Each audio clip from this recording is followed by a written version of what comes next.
The visioning process is to get as much input from the public as we possibly can. We went through individual sheets, asked a lot of questions. Then we took those same sheets, got you together into groups, put those down, and then voted. And then we took all of those pieces of paper, 10 pieces of paper with 70 plus or more ideas on them, and crafted a vision. And what we did is we really worked with the top 3 vote getters in each of the 10 questions that we asked. So those of you who are involved in that process are going to recognize some of that language. It's not always easy to take a lot of really different words and ideas and thoughts and try to craft them into a vision, but I think you will be pleased with what we came up with.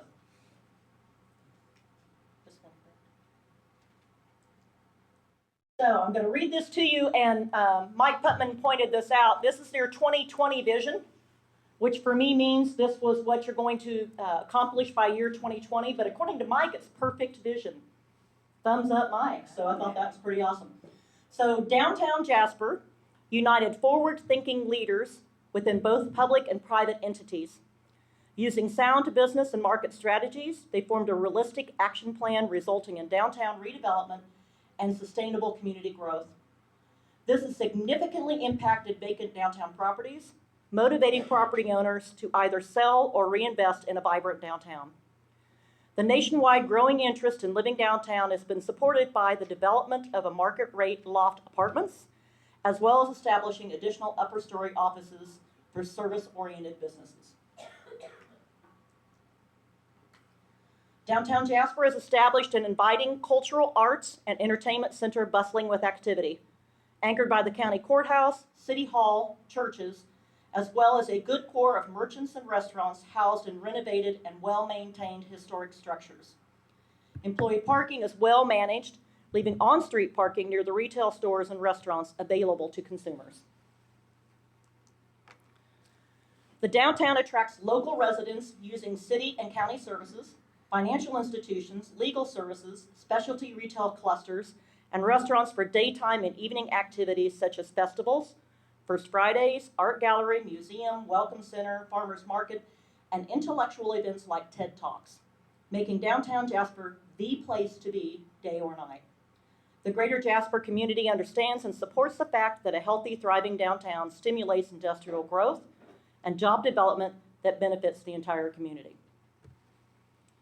That's your vision for downtown in 5 years. Do you want to live here? I kind of want to live here. Give yourselves a hand. You did a great job. That's hard work. So we have 4 points that we're going to talk about. The group is each one will get up and talk about their individual points and the information that they gathered and their initial recommendations as to how they're going to move it forward. They're going to give you kind of a brief outline of what that point is, an introduction of themselves, and then their recommendations. I'm going to turn it over to Monica Miller. Thank you. Well, good afternoon, everybody. It's good to see some of you again. Good to see those of you who we haven't seen already before. We've had a fabulous week, a few days this week, and as soon as I got into town, I realized this was going to feel like home. Go Mountaineers! It's the same logo. Your high school logo is the same logo as the Mountaineer football or Mountaineer. West Virginia University, I'll get it out, is the same as your Walker Vikings. So knew it was going to feel like home. And it has. It's been a great week. I have covered the organization piece this week. And organization is really fundraising, volunteer development, promoting the organization versus promoting the downtown. And Jan is going to talk a little bit here shortly about promoting the downtown. But organization is promoting the organization, managing the organization, and communicating the story of Jasper Main Street. Now, I have worked in the Main Street field for about 21 years. I started the job that Mary now has for Alabama. I started that job in West Virginia in 1994. It has flown. I just want to reiterate what she says. This is the best downtown economic development thing going. And if you stick with it and you follow these things, you're definitely going to see the results. Organization is those nuts and bolts that are going to help you accomplish everything else. They're going to help you accomplish that vision if you have those nuts and bolts together. One of those pieces is fundraising. Of course, you have to have financial resources in order to accomplish any of your goals. So that's going to include individual donations, your corporate and business donations, foundation grants, special events, and civic clubs and organizations. Remember, you'll receive funds because you meet needs, not because you have needs. So as you start approaching people, asking them to buy into your vision, remember, you meet needs. One of our recommendations is that you do right away is to put together a how to become a Main Street. This says member, an invitation to people in the community, not just your businesses and not just your property owners, but your residents, to be a friend of Main Street. This says member, but really I'm going to talk to you a little bit more about that language here in just a few minutes. You can see it has different levels. You can set the levels. In the report, we'll give you some more suggestions. We're just really blowing through things very quickly tonight, but remember the written report will have a lot more details in it. And keep in mind that most fundraising is done, most funds come in at the end of the year. Here are just some statistics that nonprofits on average raise 40% of their budget in the last 6 weeks of the year.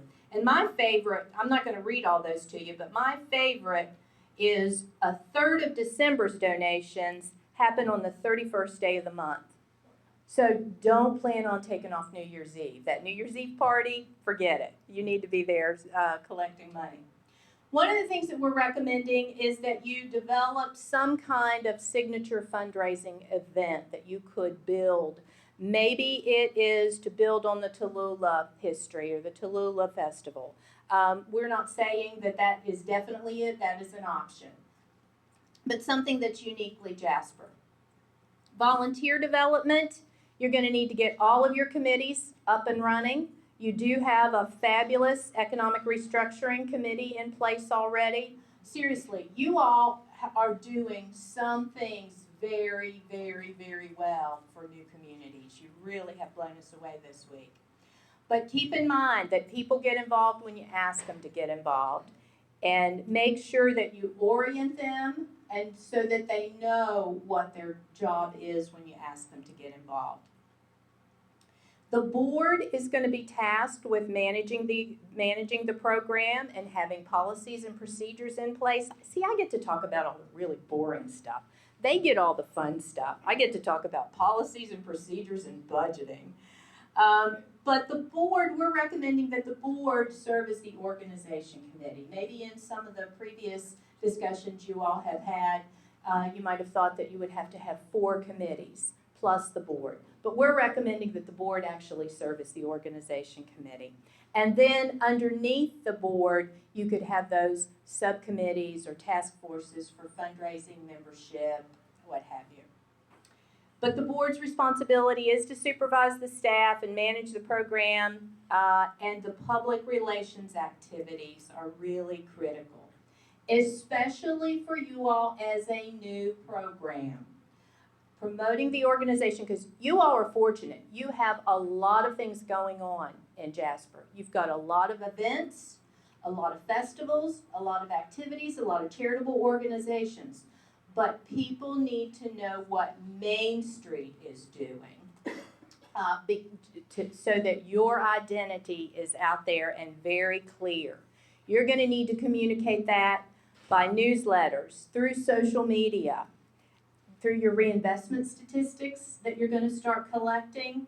You need to go, the board members and Mike need to go to all of those other organizations in the community for speakers bureaus and updates, and make sure you're updating city council and to the county commission, and displays at events and all of those types of things.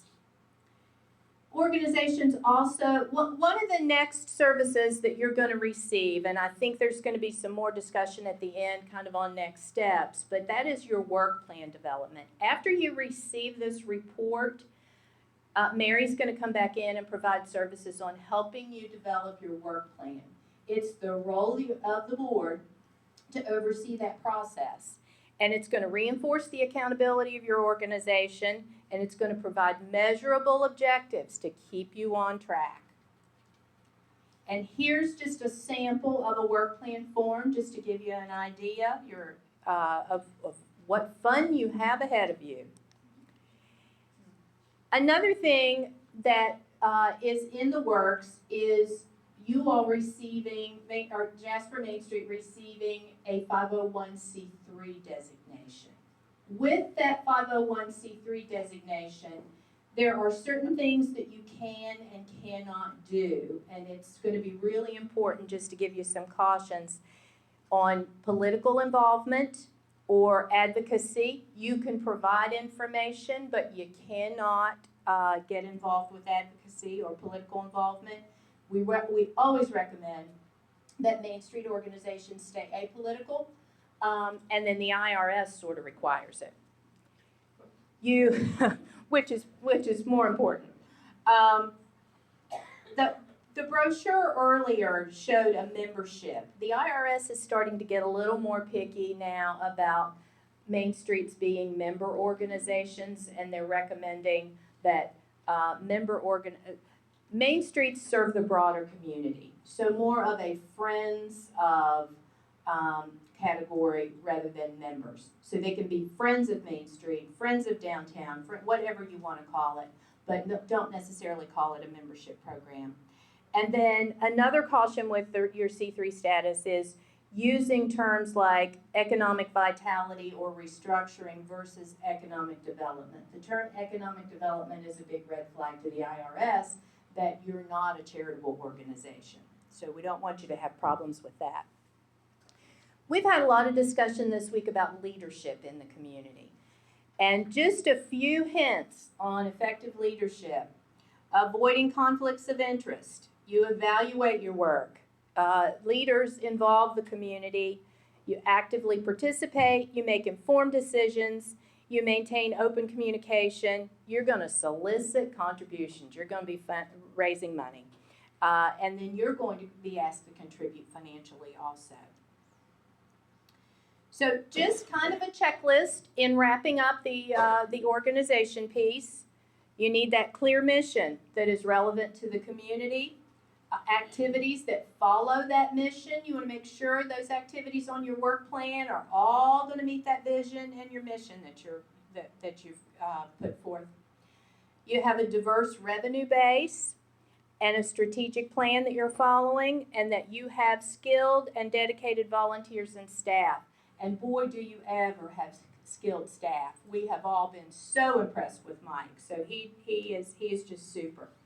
And then leaders who are actively contributing to the work. You have a great board and great everybody that we've dealt with this week, and a compelling way to talk about your message. Like I said earlier, I can't emphasize enough getting the right message out there to the community through press releases, through media interviews, through social media, all of those ways.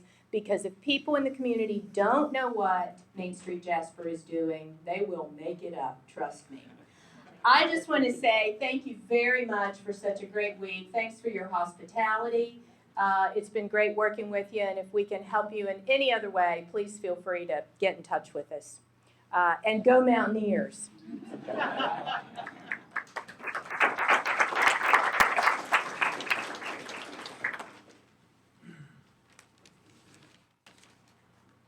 My name is Casey Woods, and I'm covering the economic restructuring or economic vitality point. If I say business enhancement, that's what we call that in Emporia, Kansas, and that's where I'm from.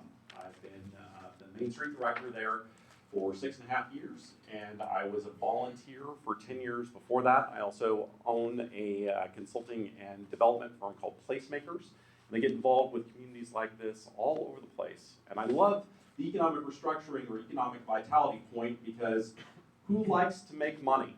Anybody? Okay.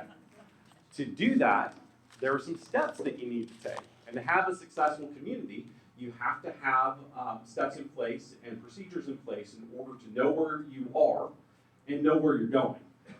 It's extremely important to do that because even if you don't have a lot of capital, even if you don't have a vision right now, if you can form a strategic plan that's based off of data and you can pull things together in a more cohesive pattern, you can make a tremendous difference very, very quickly.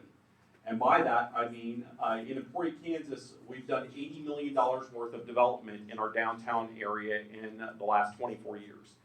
40 of that has been in the last 6.5 years using some of the strategies that we're going to talk about today. And our median household income is about $12,000 less than yours. And our market trade area population is also less than yours. So you have tremendous capacity here to do tremendous things if we utilize some of the strategies that we're going to talk about here shortly. So, in the economic vitality realm, first we start with data collection because you have to know where you are before you can tell where you're going. Looking at things like market gaps. And it's important not to just outsource your market information. You need to understand where your market gaps are. You need to understand where your population is. You need to define metrics so you can define where you're going, how fast you're getting there, and have some goals that you can set. You also need to have targeted surveys. And the neat thing that we found about this particular community, you've got these different groups that have already been well defined with lake communities and high school students and college students and retirees and churches that you can reach out to with electronic surveys, and you can target them to determine what their needs are and the best ways to accomplish fulfilling those different needs. Infrastructure, not just your physical water, sewer infrastructure, but you also have technical infrastructure that you need to look at because you've got high-speed internet pipelines that go through this area that can not only help supplement your existing businesses, but they can be a recruitment tool. Young professionals can choose to live anywhere if they can telecommute. And if you can market yourself as a gigabit community, you have the opportunity to pull people from larger metropolitan areas that want that smaller lifestyle, and they want some different amenities, but they want to be able to get online and access the entire world at a moment's notice. You need to focus on retention, then recruitment. If you have solid and growing businesses, those businesses talk to people, and they'll create me-too entrepreneurs. If you've got a bunch of businesses that have a difficult time staying open or keeping their doors open, entrepreneurs are going to be scared, right? But if they see entrepreneurs that are already pre-existing and they're successful, okay, the market's good. My dreams can become a reality. I can get involved with that. And it's important that you have those sorts of market gaps identified and create clusters because we have something in the development game that we call the rule of 4. And that's basically for every hour somebody travels, they have to have 4 hours of stuff to do. You are less than an hour from a larger major metropolitan area. And if you can form clusters where you can identify a subdemographic, whether that's professional men or whether that's the artist or whether that's the foodie person that travels, if you can identify a target market and you can give them 4 hours of things to do, you can pull from a very, very large area and have that day tripper, that weekend tripper, that can come spend some disposable income from outside of your traditional market area. Incentives. Incentives can mean financial incentives. They can also mean making life easier on people. We're going to talk about a lot of acronyms very, very quickly, but you're a rural community, and you've got access to things that rural businesses can take advantage of, like REAP, which is an energy efficiency or energy production program through the USDA. This can be critical to businesses that are starting up or expanding. I just recently helped a business that was revitalizing a relatively large building acquire a $250,000 grant for the upgrade of their HVAC system. That's important. If you've got a restaurant that needs to upgrade their HVAC system or their hood system or other equipment, and you can reduce their net expenditure by 25%, that can do a lot to reduce their overall overhead. They have RBEG and RBOG grants that you can use for education, business and industry, loan guarantees or loans overall that can help offset some expenses or form an equity position for your particular business or a startup. You can give yourself a competitive advantage in the business world. You can also use historic tax credits. You have a historic district that's formed, and Emporia, Kansas formed a historic district in 2011, and since then we've done $3.8 million worth of historic renovations in our downtown. And part of that was pressing the use of historic tax credits. So if you have a conduit, like your Main Street program, they can explain those to property owners and can reduce their net expenditure significantly by the usage of federal and state historic tax credits. You can go a long way towards producing a more profitable business conversion or building conversion program. You can have self-generated sorts of incentives, like facade grants or zero interest loan programs that you raise money for yourself. You can do crowdfunding, which is very, very popular, especially if you've got business types that people have said that they want. In Emporia, Kansas, we are a beer and burger sort of town, and we will emphasize the beer sometimes a little too much. But we had a lot of people say that they wanted a brewery. They wanted a brew pub very badly. We had a chef that was very talented. We had a brewer that was very talented. And like most talented people that brew beer and cook very well, they had absolutely no money. And so we came together as a community and did some things through crowdfunding efforts that are the same sorts of securities and exchange laws that you have in Alabama. And we raised $900,000. And that particular business is booming. They actually just finished an expansion and they're a little over a year old. You have the capacity to do things like that through crowdfunding. Logistical support.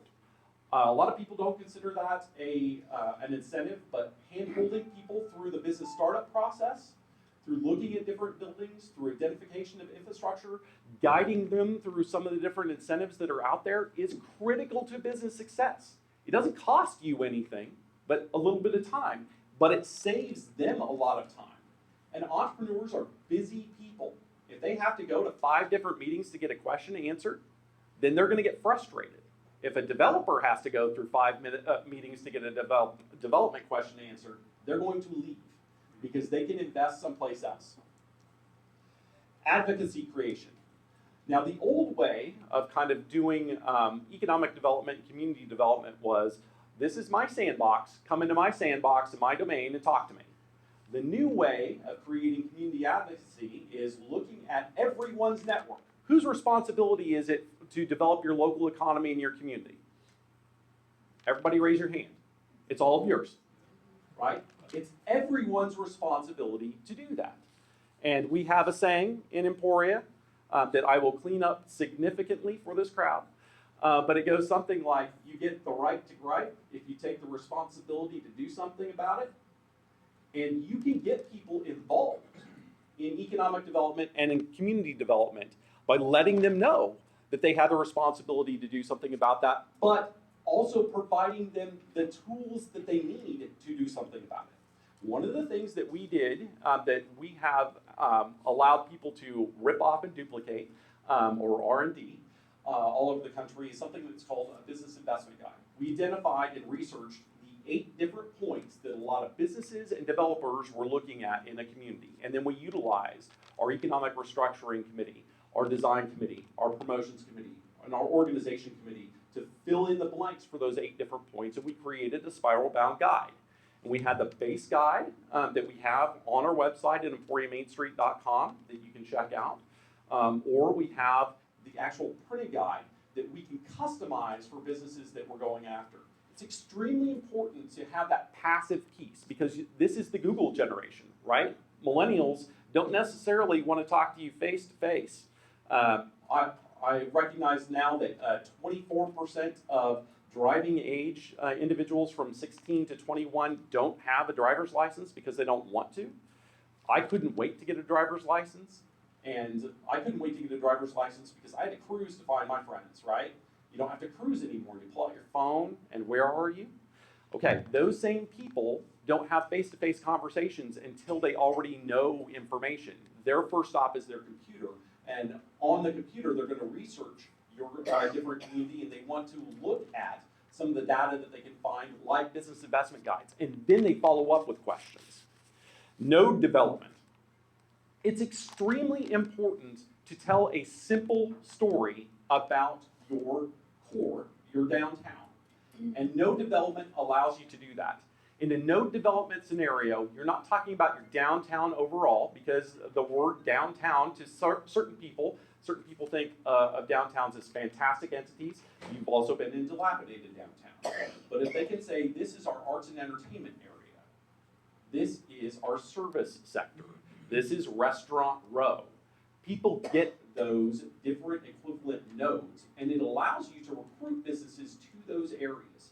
It's extremely important to tell those simple stories in order to let people know where they should buy property, or where they should rent property, or where they should develop property, and what they should develop in those particular areas to create continuity. And you can get that information out through an e-newsletter very, very inexpensively.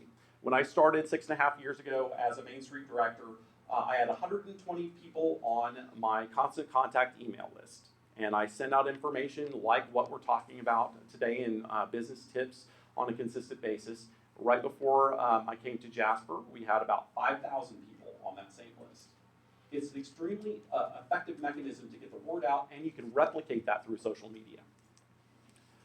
Okay, one of the things that we heard from every single group that we talked to was about chronically vacant properties. Everybody has their heroes.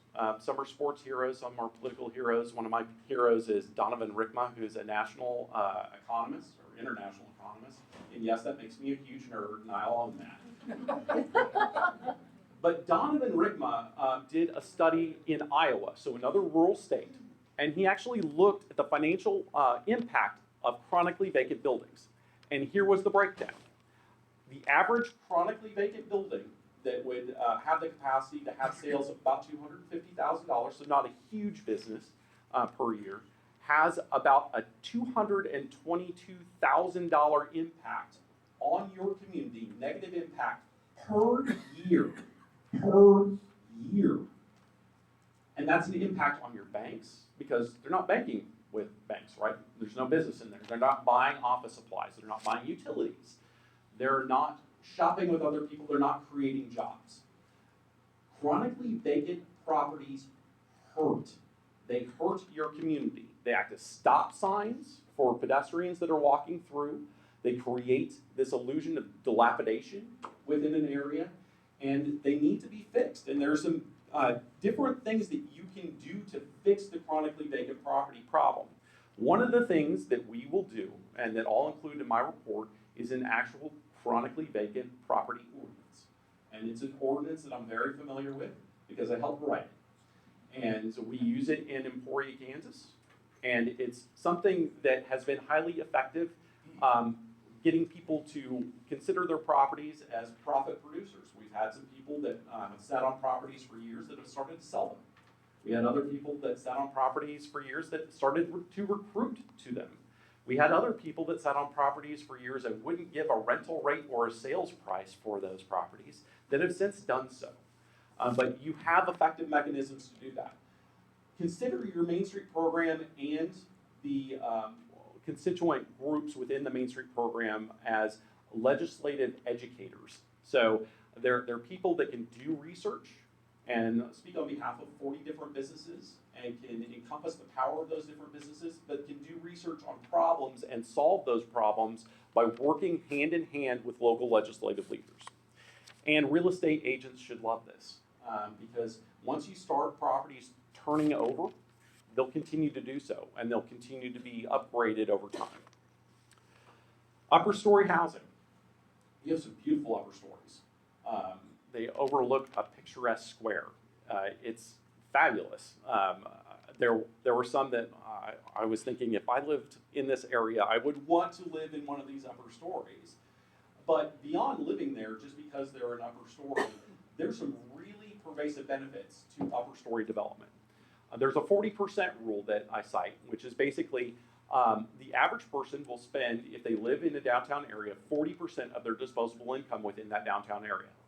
So I recently completed work on the financing for a housing mixed-use development in downtown Emporia. That development, the housing portion of that will add about $350,000 worth of disposable income in our downtown per year. Now, what could you do with that? And what happens with that? Well, some very unique things happen. Businesses stay open later because they have people living there. And everybody likes those extended hours. And then other sorts of entertainment businesses open up because there are people that need to be entertained. And there are other convenience businesses that do better or open up because people suddenly need groceries or access to a farmer's market or access to other sorts of restaurants. You see the area build because retailers and restaurants and service businesses need rooftops, they need bodies, they need spending in order to survive. So, how do you get that done? You can use sample performance, and basically that's an economic plan that says this is how much it costs roughly, and this is what our market rate rents would be. When I work with developers, you're kind of a railroad town, so I'll share this quick aside. Developers will come in and say, I want to make sure that I cover the nut. And I thought that was the weirdest term. It means covering your expenses. And I wondered where the heck that came from. Well, I'll tell you. This is where it comes from. This is my knowledge that you can take back with you today. Circuses used to come on trains through downtowns, just like Jasper and just like Emporia, Kansas. And when they stopped, people figured out that on the last day of the circus, everybody would mysteriously load up on the train and take off before they paid their bill. And sheriffs became wiser to that. And they found out that there was this little piece between the engine and the first car called the nut. And they would take it. And they would hold on to it. And they would make sure that all the bills were paid before they would hand that thing back and allow the carnies to take off out of their town. So covering your expenses is covering the nut. You can also use developer creation or recruitment techniques with upper stories. So you can create your own developers by showing these pro forma analysis pieces, or you can find pre-existing developers that are used to upper story development and sell your community. Either technique, once you have the numbers in place and once you have your incentives in place, people will see what you have to offer. In the long term, I would suggest looking at a community-initiated development plan. We talked about the $40 million that have occurred in redevelopment in the past 6.5 years in Emporia. I attribute a lot of that to the CID plan that we initiated. Community-initiated development plans identify your infrastructure, both technical and physical infrastructure, your housing capacity, your business capacity. They give you the ability to sell yourself to existing developers within your community or developers from outside of your community. And you have a lot of developers that are in proximity to your community right now. You can have a variety of different techniques that you can use to spur on that development. Upper story tours, haunted tours, which I think Mike is working on right now. We have a How It's Made tour to get people into businesses that make unique things and talk about incentive packages for business expansion because developers want to fill those bottom stories. You can have meetings with real estate agents that act as a point contact, or bankers or accountants or other individuals that need to know about incentive packages and opportunities within your community.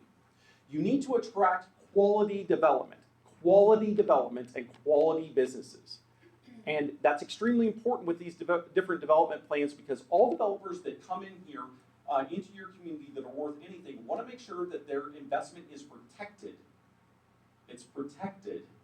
That means over 20 years, they're at least going to maintain the property values, if not increase over time, that allow them to build wealth. And node identification within those areas help those developers determine where they're going to develop and what they're going to develop and what they're going to recruit to different areas to determine if they can make money in your area. Growth is inevitable in your area because metropolitan areas follow transportation conduits, and you've got a great one here. So as development occurs, it can either happen with you or it can happen to you. We understand that throughout the United States, rural populations are shrinking, but metropolitan areas are gaining. And as those metropolitan areas gain, they get to a point where they pop and they'll flow over to a next community. And they'll flow over to a community that has planned themselves out well. You can be that community. But remember, all business, all events, all economic activity is about one thing. It's about people. So when people talk about retail recruitment, it kind of makes me laugh because it's a formula, right? It's the amount of rooftops in an area, it's the amount of people living in an area, it's the amount of disposable income in an area, and if you have that, retailers will find you because it's their job to expand and sell stuff. If they think they can sell stuff to you, they will do it. From an entrepreneurial standpoint, you want to build as much of that locally as possible. Because I'm sure the folks in Bentonville, Arkansas are nice, and the people in New York are nice, and the people in Minnesota are nice, but they're not Jasper citizens. And if you can create those local businesses here that can take advantage of economic opportunities, they're going to help out your other nonprofits, they're going to do business with other businesses, they're going to build jobs here, they're going to build wealth here, they're going to build a life here. And if you can support them through CID plans, through planned growth, through incentives, through the ability to help people through business activities logistically, you are going to have an awesome city. You already have awesome people. You deserve to have an awesome community. And we're going to give you the plan to do that. And the written report will be much more extensive. And I know Mary's telling me to shut up, so she's already thinking I'm pretty extensive right now. But I get excited when I see communities like this one because you have the capacity to do some great things. And I think you will.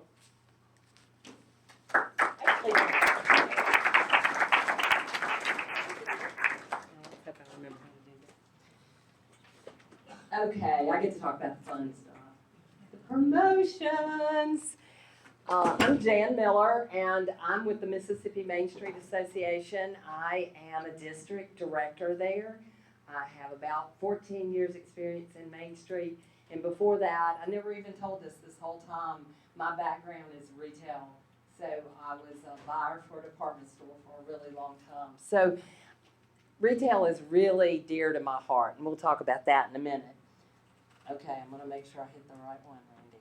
Promotion is about image building, special events, festivals, business and retail promotions, and advertising and marketing your downtown. We want people to come to this community and say, hey, where's the downtown? I hear it's fabulous. Observations while we were here. Some of the observations were, you already have a ton of successful events in your downtown by many different organizations. People don't realize what cool shops you have. We were at the hotel last night, and there's a young lady that works the desk, and she said, we need more shops downtown. And I went, which shops do you go to downtown? I sure spent some money there this week. She goes, well, we just don't. I said, and I asked her a couple of the names of some of the shops. She'd never heard of them. Really made me realize she had not been downtown. And so we just, constantly we have to tell people who we are, where we are, what we're doing. I feel like that there's a lack of retail promotion. So our merchants are out there, they're selling their stuff and things are happening. We're getting beautiful planners and things happening, but we've not promoting our retail so that people will come and shop. Seeing a lot more of it. We've been down there at night and people are eating and walking around and they're having a great time. We saw a couple running down the street, and just the cars were there. People were downtown. We just have to do some more work with our retailers.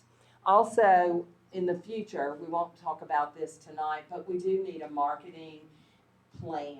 A plan to market our community and how we're going to do that. How are we going to get the word out? Where are we going? Are we going towards Birmingham? Are we going in the other direction? Who are we going to call when we get out and do our marketing plan? Some of my recommendations are an image campaign for downtown. an internal image campaign and an external. An internal is letting that girl know who works at the hotel what's going on in the community. Developing a campaign called I'm a Downtowner, but we came up with something even better after that. I'm from Jasper. I'm Jasper. And it talks about you, people who live here, who love this place. People relate to people. People do things because people do it. Some of you are here because somebody called you to come here. So people listen to people. You know, it's kind of funny. I have family who live in Birmingham, and when I clicked on one of the stores to be a friend, one of my family members is a friend of the store. So I didn't know about it, but now I know we both know about it. So I'm pretty excited about that. Another thing is an external campaign, and that's to develop a campaign that brings visitors to your community.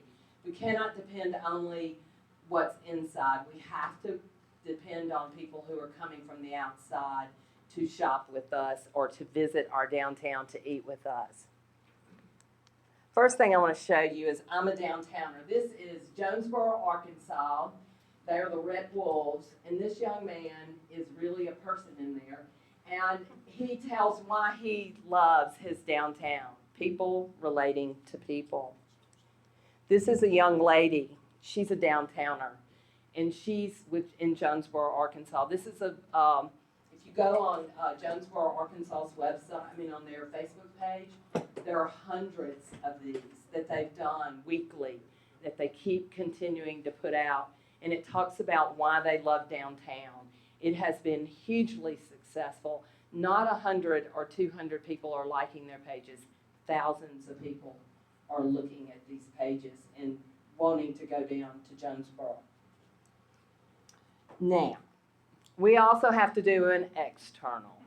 And this is, you're invited to be a local. Now, I have to say, I probably could go around the room and tell you everybody and how long they've lived here. Because every time we went into a meeting, someone would tell us, well, I'm a newbie. I've only been here 15 years. And somebody said, I've lived here all my life, or I've lived here 13 years. Well, I thought, wouldn't it be great if we target market some people who don't live here, but come here often? And so this is a project that I thought would be great to target the market out at the lake. Let's tell them in April or May, this isn't going to happen tomorrow, it's going to be next year, but April or May, and send them an email, send them a postcard that says you're invited to be a local and talk about your community on the back and the store hours and things that are going on in your downtown. They'll come visit. They got to eat. They're not going to always eat out at the lake. They do eat out and they do shop. So I think this will be a great promotion for next year for the people who live out at the lake. Some of my recommendations, retail events for the businesses downtown, retail and a restaurant guide, an event calendar for downtown events, city and other organization events. Let's see, like businesses advertising together. Yesterday I was talking to the jewelry store and to the men's clothing store and was telling them they should really get together and do a joint ad together and do an event together. They have like customers, some of their customers are exactly the same, and they could really draw people down by putting their heads together, putting their advertising dollars together. It'll go further and they'll both benefit. Using your media outlets to your advantage. We had a great conversation this week with our media. And what we found out is that we're using them. We're buying advertising. We're doing what we need to be doing, but we're not utilizing them to the fullest. There is so much more that they offer. And so as Main Street, we really want, as the Downtown Association, we really want to cultivate that relationship with the media. This is a retail event. It's called Sip and Cider. This is Athens, Alabama, I worked with Athens about, I guess it's been about 5 years ago, Mary. And we took this is a program that we did when we were in Columbus, and we've emulated it in 11 communities in Mississippi. And it's called Sippin' Cider. It's a nighttime event for your retailers. And it's a contest between the retailers, who's got the best cider. And what you do is you have a card, and you as a consumer go around and you have your card stapled and you stamped, and you taste the wassail and you judge. So whoever has the best wassail becomes the wassail meister or the cider meister, whatever you want to call it. We brought it from where we found it was in Indiana. We don't call it wassail in Mississippi and Alabama. We call it cider. So we had to think of something different down here. Everybody go, what's wassail? It's cider. So, it's been a really great promotion. The first year we did it in Columbus, we had about probably 500 people come, and we thought we had died and gone to heaven. 500 people. And our town is not much bigger than yours. So the next year we did it, we had about 1,000. By the 8th year, which was last year, we had over 10,000 people. The police made us shut down the streets. They were afraid somebody was going to get run over. So we have lots of activity that night. But this is an activity that is done 2 weeks or 3 weeks before Christmas. And what it does is it's the last push for the downtown retailers. They don't even have to have sales. They just have people come in their store and purchase because they're there. They've got the wassail up front. They invite everybody in. It's a big house party. Everybody comes. Everybody shops. Everybody spends. It is one of the easiest events ever put on, and it's also the most effective because you're giving them wassail, and they're coming in, and they bring their family, and there's choirs, and there's all kinds of great stuff. A great way to show off the stores and to get people to come downtown. You will see people you have never seen before. You wonder where they came from. It's exciting. You'll love it. This is a picture of one of the stores in Athens.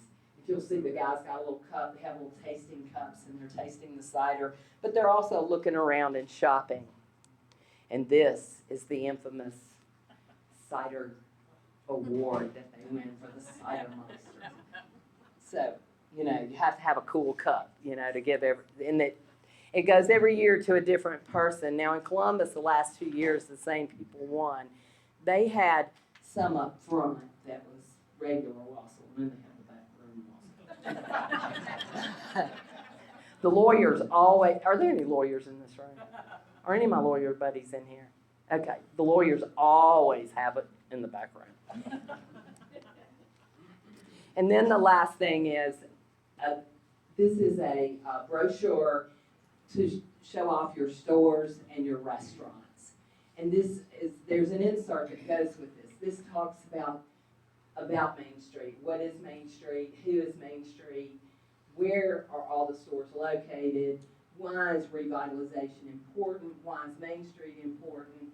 But it also has in it an insert that you put with all of your stores so that your stores and your restaurants, and you give this to people, and like the fishing tournament bags that go to the fishing tournament, or out at the lake, you pass those out so that people will know what's available in our downtown.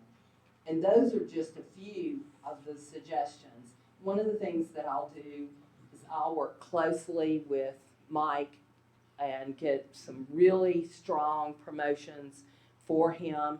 And when I do this, I love it because I get to help him with the budget, help him with all of the things to make this successful. The good thing is you kind of got us for 3 days, but Mary knows we really never go away. We're Main Streeters, so we're always there to be there for you and your businesses and for your town. So we're so excited. I'm going to turn it over to Randy.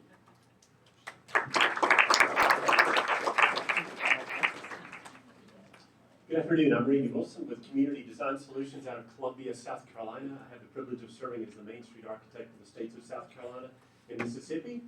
And I'm going to let you teach yourself what Main Street design is all about through crowd participation. So right now, look at a neighbor. I want you to look them right in the eyes and with gusto repeat after me. Somebody pick out a neighbor. We are continuing until you do this. All right, you looking at them? All right, repeat after me. Here we go. I'm so glad. I'm so glad. You don't look like me.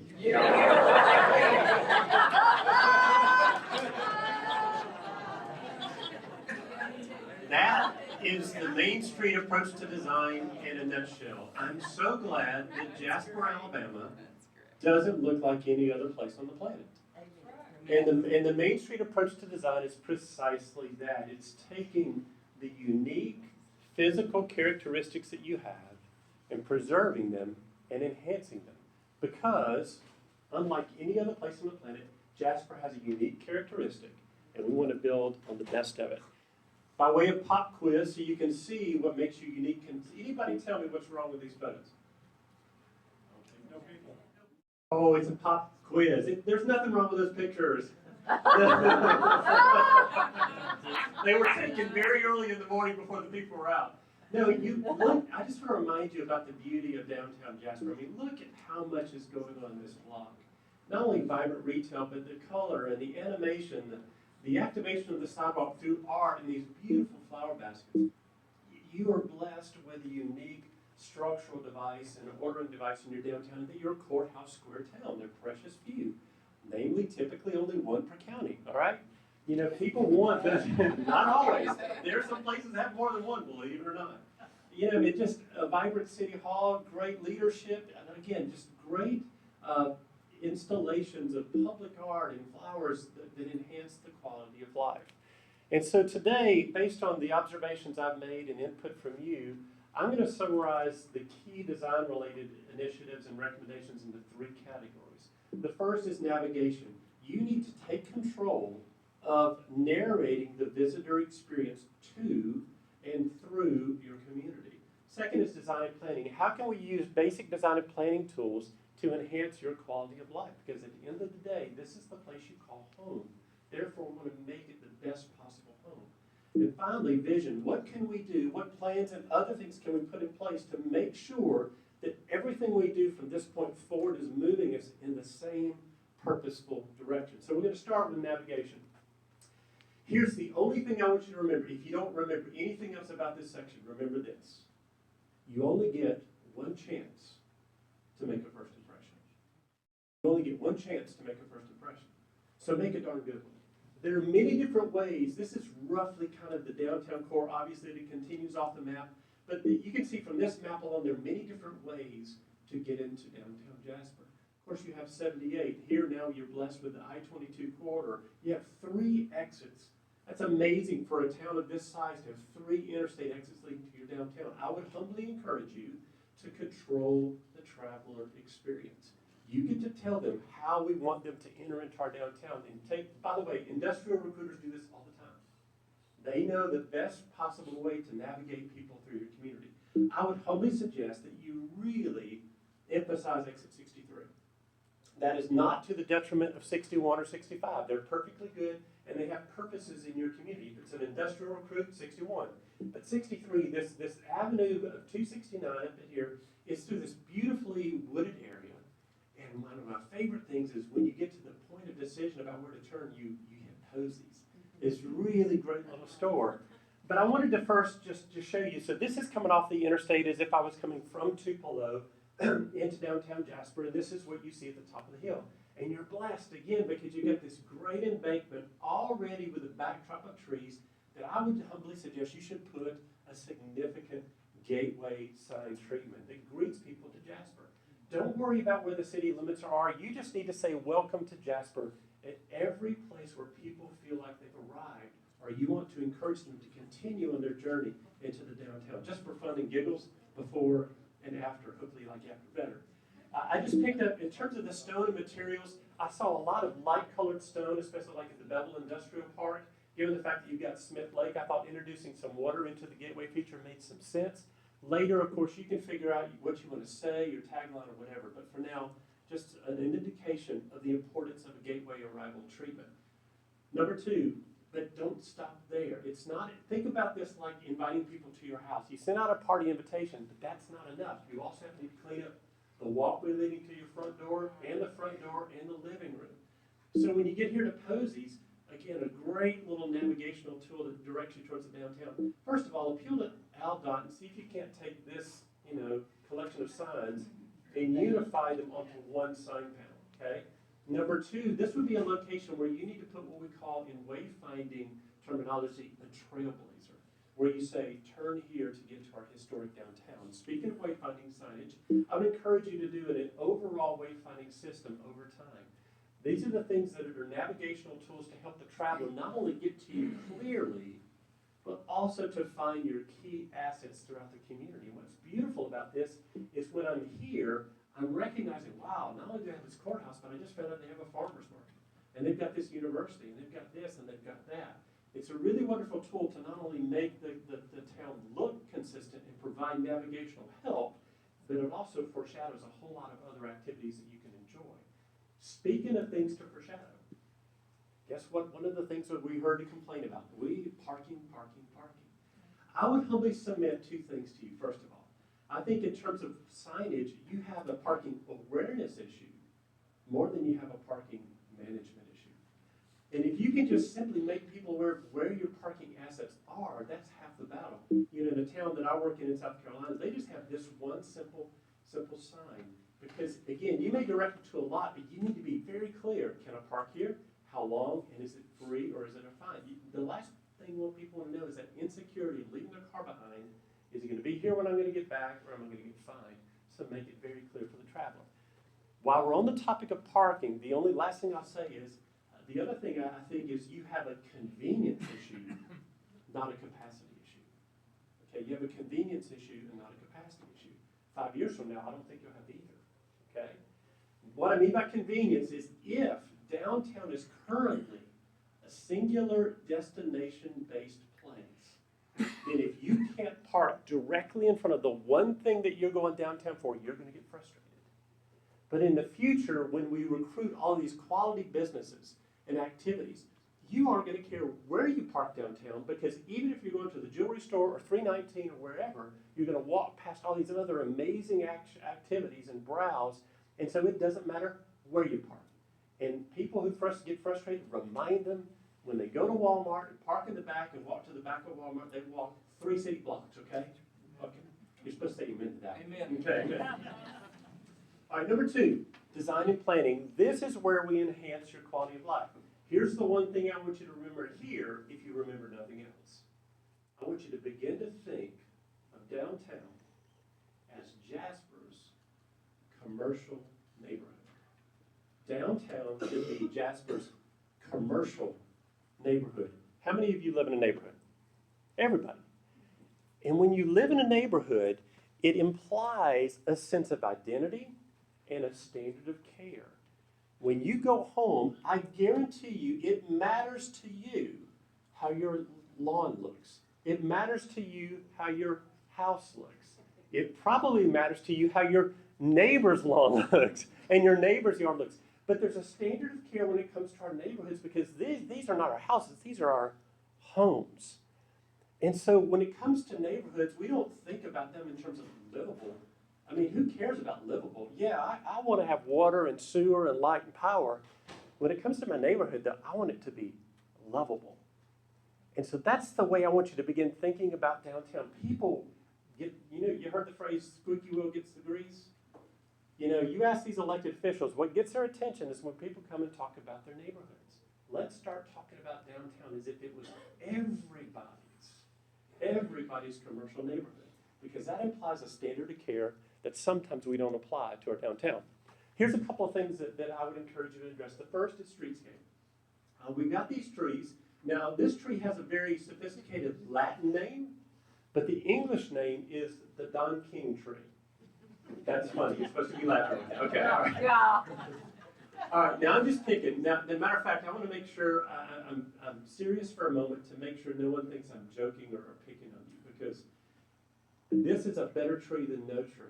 And I also am sympathetic and empathetic to the fact that you guys, for whatever reason, have tended to be a magnet for tornadoes.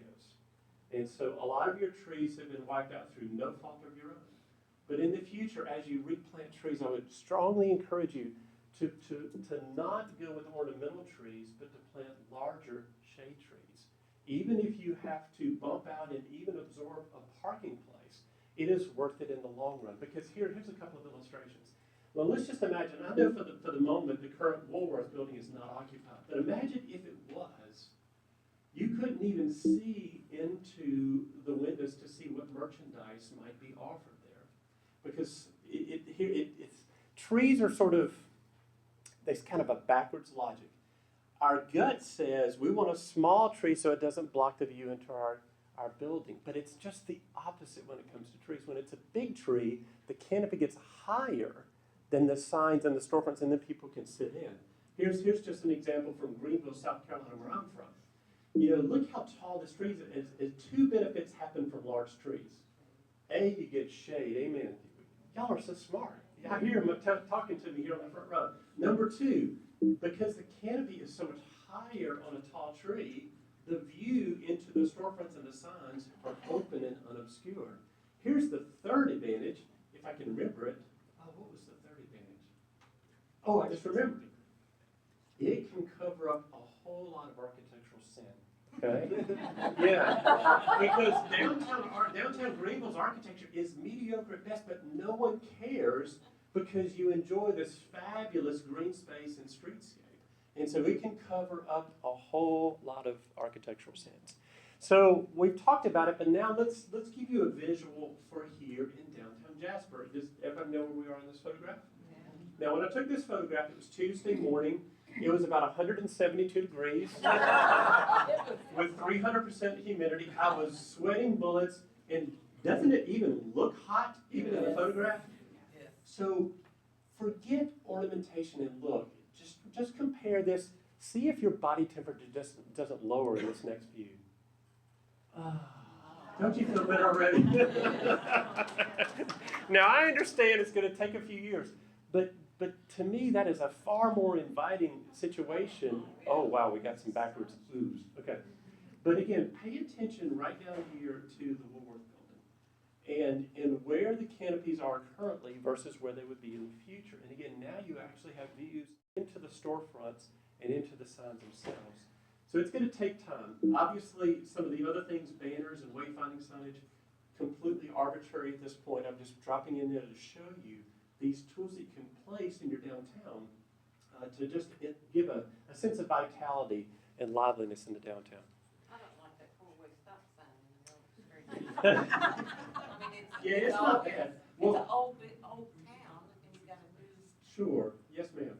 You're right. What if we just took that and put it on an ornamental pole, it would look a lot better. Right. And I don't really know what these are for. You've got these mast arms, but nothing on them. So I would either remove them or put them. Oh, Christmas. Okay, cool. Now I know. All right. Okay. Well, let's use them more than that. We'll put some banners, some horizontal banners for it. All right. One of the things that we heard a lot the other night was the vacant buildings and the unsightly buildings. And so let's talk about that for just a minute. We're going to start with easy solutions to complicated solutions. First, we've got to talk about unsightly properties. We heard some conversation about, what do you do when we were working in Jonesboro, Arkansas, there was a downtown scrap junkyard. What do you do with it? Well, the first thing you do is see if you can do a land swap to put them in a better place and location. Number two, if you can't, then try to do landscaping and buffering or fencing to try to screen it. Number three, if that doesn't work, this is a tool. This is a serious tool. It's a joke tool, but it's called design by distraction. Okay, this is Stanton, Virginia. Anybody been to Stanton? And just an amazing public art installation. You see the first shadow on this side of the bridge, and then you get this hint of something else on the other side of the bridge, and you get over there, and isn't that the coolest public art installation you've ever seen? Guess why they do this? Exactly, because there's a crazy, mental health hospital, and then there's a junkyard nearby. And so you don't even look at those things because you're so drawn to the public art installation. So those are some tools that you can employ for those unsightly properties. Now what about the buildings themselves? again, oftentimes we hear, sentiment, kind of a knee-jerk reaction, which is, oh, we just need to get rid of that building. No, no, no, no, no. These buildings have tons of potential. They really do, but sometimes you just have to see it. And so we heard that you desperately desire a grocery store in the downtown. This is ideally set up for it because it formerly was one. We may just need to rebrand it, recruit a different kind of a grocery store product. But here's just some architectural potential in this particular building. First, just dealing with the architecture, creating more of a Western feel, for lack of a better terminology. Long term, of course, we would also enhance the parking lot. And so all of a sudden we've gone to this building, which we thought may not have much potential, to a building that actually now has sort of a sense of place. Would you shop in that place? Well, good. I'm glad you would. What about this one? This was the one that Casey showed earlier that sits vacant. And the thing that's really great about this building is at least two things. The first, Casey talked a lot about node or cluster development. And this whole notion that we need to congregate similar or related assets. You already have movement in this area with restaurants and some great retail down at Bare Bones. You've got City Hall, which brings people here. So in other words, this building is literally sitting on a gold mine in terms of traffic and people movement. I also like the fact that it sits beside a potential open space. Now, it's okay if you like to drink beer. What I would suggest is we put a brew pub there. What do y'all think about that? So imagine the power. Y'all don't like to drink beer? Okay, you do like to drink beer. Okay, good. Oh, it's communion. Well, listen. All right, let's pray. No, see, I can talk about this because y'all don't know this, but I'm a part-time pastor, all right? So I'm a big fan of the economic development opportunity of beer. But this building, I just want you to notice, this is a very simple solution. You pull off this metal. I don't know if the brick is painted or unpainted. I'm hoping it's unpainted. Even if it was painted, I think you can still see the potential. Just opening up the storefront, and again, it could be any use. I just jokingly and arbitrarily picked a brew house, again, only because of kind of the other uses that are nearby. It seems to be a logical sort of retail category. The market analysis that Marriott is going to help you with will really give you clues as to kinds of businesses you need to improve. But don't you think having this outdoor dining to complement what 319 is doing with the roll-up doors would just create so much vitality and action in the downtown? All right, so what do we do in the meantime? Casey talked about some incentives as well as some regulatory things that we need to do. Here's some simple, cheap, you can start doing this next week stuff. The key word on this slide, though, is temporary. Okay, temporary. What do you do with a vacant building until the owner hopefully gets an occupant in it? Dress it up. That's exactly right. Let's just put some eye candy in it. So one of the obvious first things that we can do is just place artwork of whatever configuration you have. And the fact that you've got a local high school, you've got a local college, you have local artists, you've got a pipeline of people that can put things in these windows to animate them, but they're also by local artists. And by the way, if you get a little kid's artwork, guess who else you get seeing it? Mom and dad. Exactly. Number two, take historic photographs of your town, and you've got a ton of them. You can go in Black Rock right now and see lots of great historic photos. In Peoria, Illinois, they took this butcher paper, put it in an old streetscape scene, put it in there, and you don't even notice that the building is empty because you're so drawn to the nostalgic image within it. Or you can do this. Barry, Vermont, where we did a master plan, was the home of the granite industry in America. So they took this vacant building and had all these panels that talk about how Barry was named, the granite industry, et cetera, et cetera. Over here, they had all these historic photographs and postcards that people collected over the years. Did anybody notice that it's a vacant building? It looks like an outdoor museum. Number three, another thing you can do, this is a very vibrant building in downtown Arkadelphia, Arkansas. The problem, not the problem, but the use, it's a pharmaceutical company. For obvious reasons, they can't have transparent glass for people to see the drugs that are being produced and manufactured there. But the problem is this building is almost a block long. And so even though there's a vibrant business inside of it, it looks empty and it deadens that block. We couldn't put anything on the inside like the previous slide. So what we did here is we simply applied vinyl cling wraps like you put on a car. And what we did is we used historic photographs or postcards to turn that building again, into almost an external museum. $100, $100 you're looking at right here. Paragould, Arkansas, the Main Street manager found out a film crew was coming to shoot in their downtown. She was embarrassed by this building. She went to Lowe's, bought from the bargain bin, $10, this green paint, painted that. She went to the local sign that's got three $30 vinyl cleans and created an instantaneous directory, just like when you go to a mall. You got the map that says you were here. Over here I have a listing of businesses. Over here I have a listing of restaurants. $100. Pretty significant outdoor kiosk. And then last but not least, building on what Jan's did. In Conway, South Carolina, we did this little project, 11 by 17. Why is that important? You can print them off of your home color printer. 11 by 17 posters, photograph people just like you. Can you imagine Dustin and his ugly self on one of these posters? You know?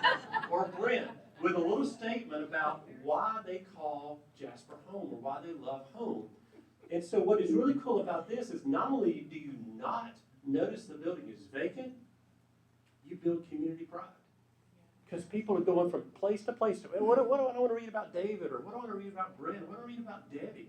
And all of a sudden, you just find yourself strolling this neighborhood, forgetting the fact that the building is absolutely empty. But what's the point? Temporary, temporary, temporary. We don't want to see these up for over a year. All right, so now how are we going to protect all these investments? Casey talked about the fact that developers want to come to a place where they know their investment is going to be protected. Mary and the Main Street Alabama staff have created an amazing, gorgeous tool that's already in the hands of Mike. And it's this downtown design guide that talks about broad, categorical design and planning principles. It's an exceptional document. Make sure that is one, we'll call that the Old Testament of your Bible, okay? Now for the New Testament of your Bible. We're going to have a little church here. I would encourage you to eventually to adopt keywords. Illustrative, can-do design guidelines. Illustrative, use as few words as possible and show as many pictures as possible. And tell them all the things that they can do with their property. Hey, if you put any of these balconies on your building, it's fine with us. You put any of these signs on your building, it's fine with us. You pick any of these colors, it's fine with us. Help people know what they can do on their buildings, not what they can't do. What creates these photographs? The things that you hold dear. We are not trying to turn you into another place. We just want to protect the architectural character that Jasper already enjoys. At the end of the day, never forget this. Places, doesn't matter if it's a neighborhood or a downtown, that have a review district and guidelines like this appreciate at a value between 16 and 26% higher than their non-protected counterparts. Regulations are good for business. Because what it tells this investor is his neighbor can do no harm to his investment. All right, last but not least. Oh, I'm sorry. So now let's talk about some carrots. So we talked about various incentives specific to design and planning. I would encourage the adoption of facade grants. Now, what will determine what kind of facade grant you do will be the amount of money that you can secure and your perceived understanding of the capacity of the property owner. So here's three types really quickly. Number one is what we call a component facade grant approach. And what that simply means is this. For this year, Mike and the Main Street are going to have grants for just one component of a facade. For example, this year it's going to be, oops, sorry. Let's go back. It's going to be awnings. Perhaps next year it's signs. Perhaps next year it's paint. And the beauty of that is it makes a limited amount of money go farther. Number two, it makes the decision of the property owner about whether they want to participate or not a simple yes-no proposition. Do I need an awning or not? Do I need a new sign or not? Thirdly, just as a general rule, your downtown is quite spread out. Make sure you congregate these efforts into a certain area and then create density and build out. Otherwise, if you only did 10 buildings and spread it through the downtown, people wouldn't notice.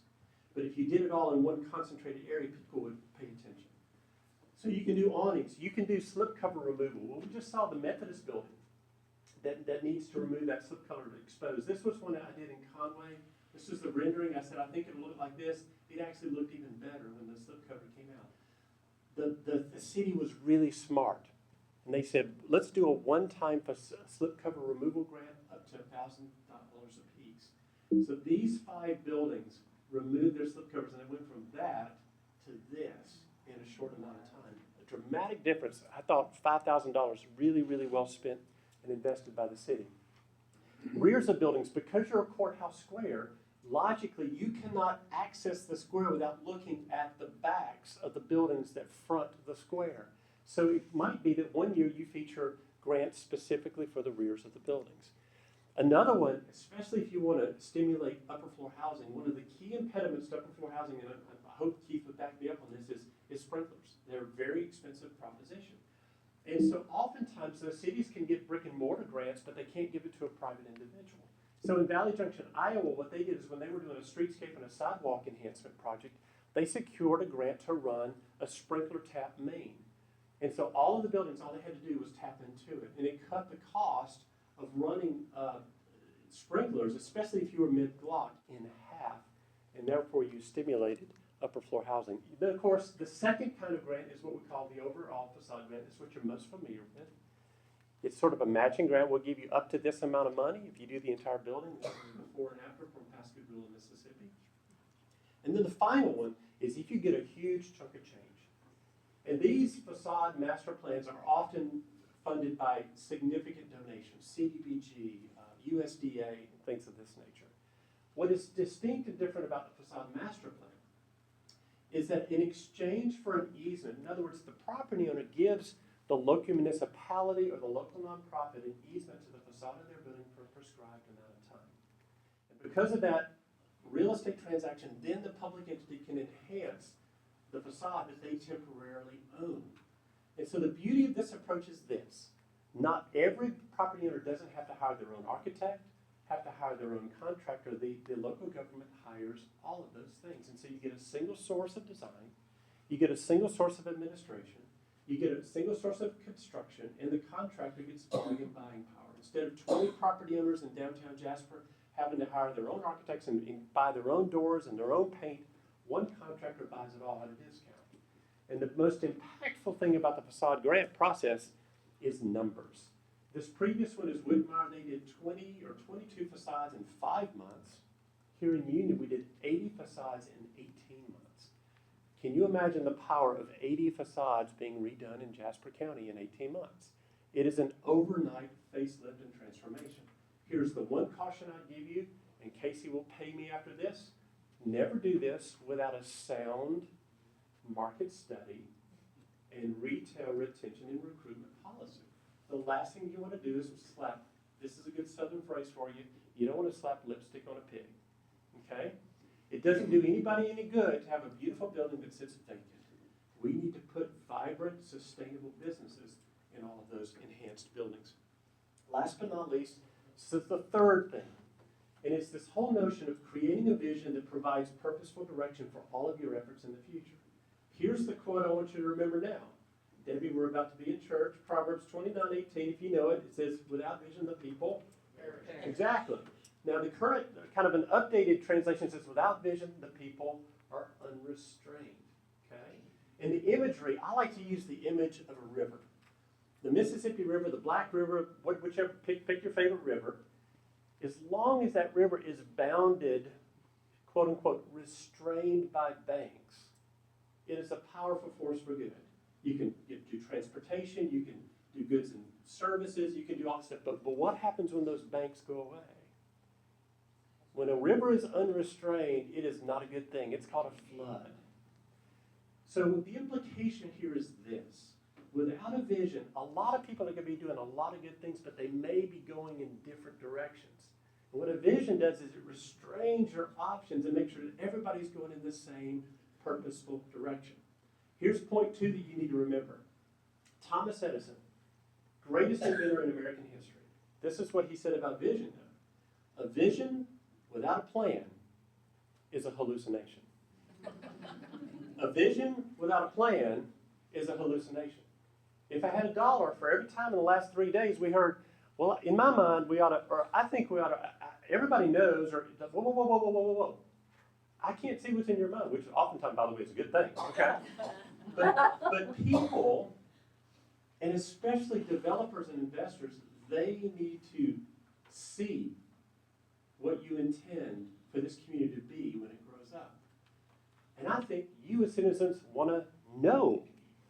Am I right? Don't you want to know what this community is going to be and look like 5, 10, and 15 years from now? Yeah. So the way we're going to do this is over time in bite-sized chunks with Mary and Main Street's help is we're going to create what I would call, in my terminology, a holistic redevelopment master plan. I want to complement your elected leadership. We had a session, I'm going to be discreet, but we had a session with elected leadership from both the county and the city level. And I was so proud of them for saying we need and we want a collaborative plan between the county and the city that guides our redevelopment activities. Here are the characteristics that I think this plan needs to include. Number one, it needs to include market analysis. As Mary and others have alluded to, this will be one of the next services that you receive from Main Street, Alabama, that's going to give a little bit of science to your anecdote. Like, we want this use, but can you support it?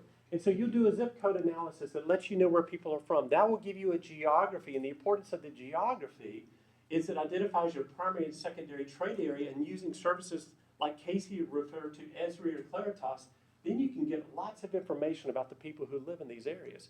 Disposable income, population trends.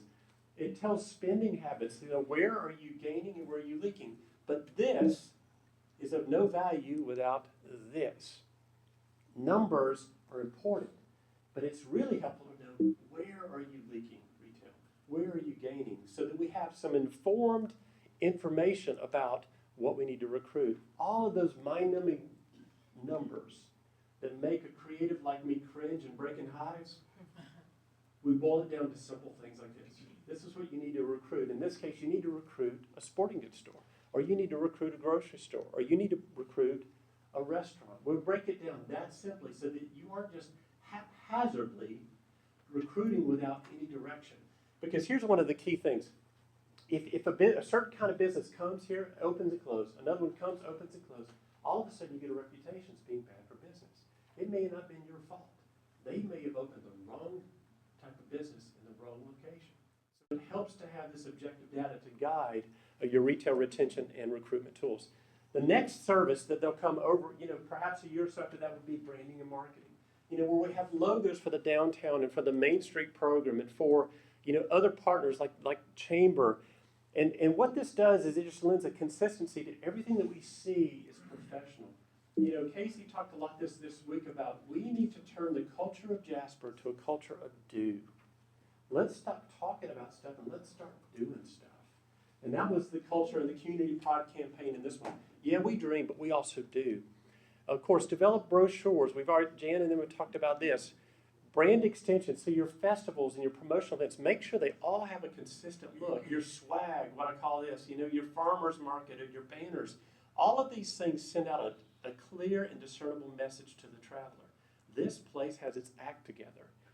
You do advertising that promotes your internal market and your external market. Tell the stories of the merchants who are making this place sing. Tell the stories of these merchants who are doing great things.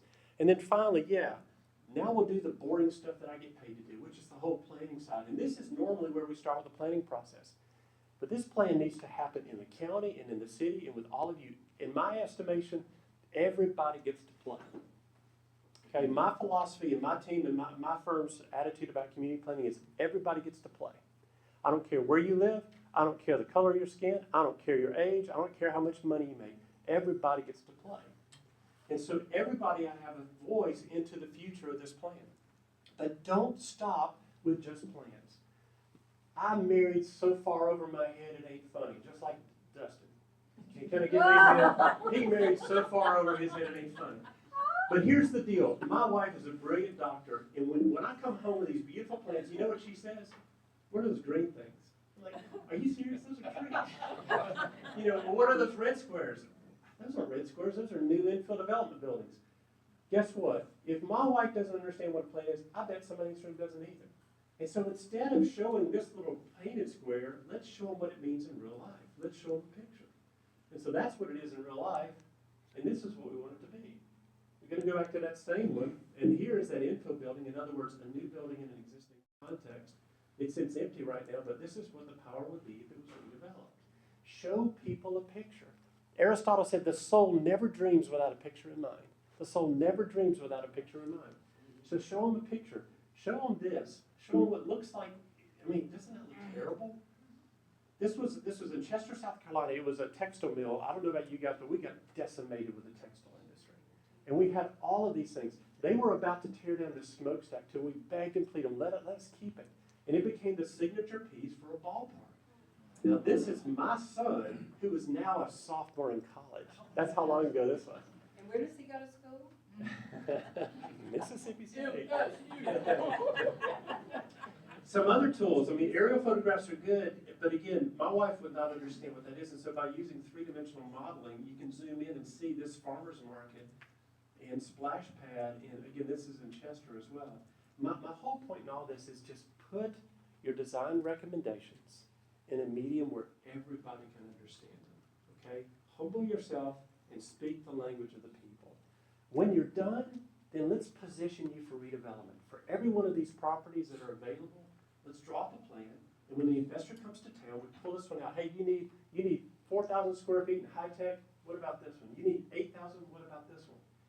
Prepare yourself to receive development opportunities. And last but not least, my firm and our team's philosophy about master planning is this: if you can't cull all the recommendations of a plan down to one sheet of paper, the chances of implementation are slim to none. And so we'll work with you to create an implementation matrix that breaks down the recommendations both of the resource team and a plan in the future. What should you do in the short term? What should you do in the medium term? And at the end of the day, what all of these things have in common is we want to make Jasper the very best Jasper it can be. Thank you.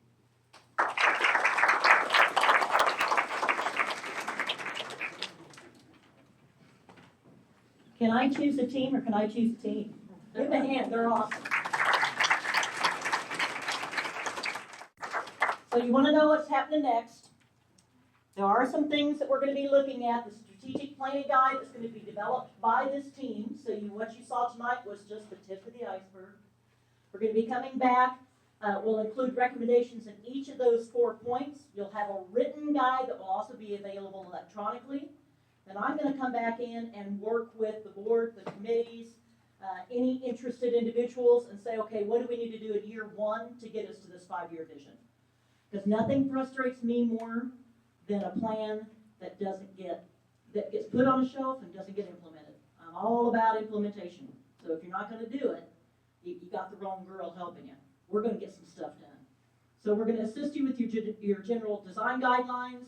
We're going to come back in and do the market assessment and give you economic development strategies that are specific to your community and specific to your situation.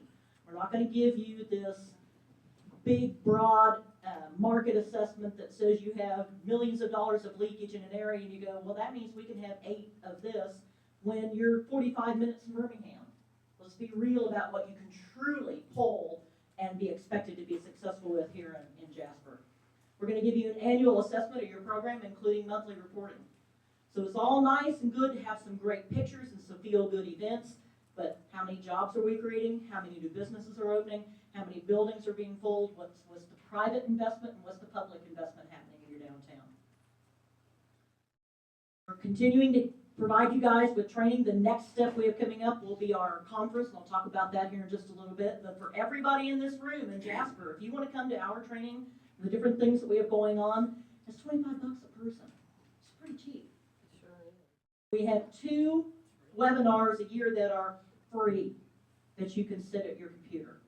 So we're not hiding what we know under a basket. We want you guys to be able to take advantage of that. We have plenty of educational resources, special events, and networking, lots going on. Want to give a shout out and thank you to Randy for talking about our downtown design guide. It is a very general piece, but it's available on our website right now for free. Download it, use it, make it a good thing for you. The other thing that we're putting together that's going to be available in mid to late August is a downtown development guide. And it became very clear to me in Alabama that we really needed to help communities understand their route to downtown development, because it's not greenfield development. You're not building a road to it, there's already a road. You don't have to run lines to it. You don't have to offer huge incentives. You're protecting the investment that's already been made in your community. But there's some things you need to know. Who are you? What do you have to offer? What are your demographics? What's your diligence checklist? Are we ready for development? Is there a water line available to handle the sprinkling and upper story development in downtown Jasper? I don't know. Do you guys know? Those are questions you need to know before you look at development. Third, resources to get you started. We're going to give you links to other communities who have done this successfully in Alabama. They're not that far. Other communities have done a really good job on this. Learn, rip off, and duplicate. Codes and zoning best practices. The state of Alabama has adopted the 2009 International Building Code, which is all well and good, but that doesn't really help much on existing historic buildings. Have you in Jasper adopted the companion codes to go along with that? If you haven't, you need to be thinking about it. What's the best zoning that you need to make your downtown as profitable as possible? Then additional resources and an expert library, and then the final piece is incentives. You notice I didn't start with money. Because don't offer incentives until you're ready to do something. This will be available again at no fee to all the cities who are interested in doing some development in their downtown. We'll be done with this in August.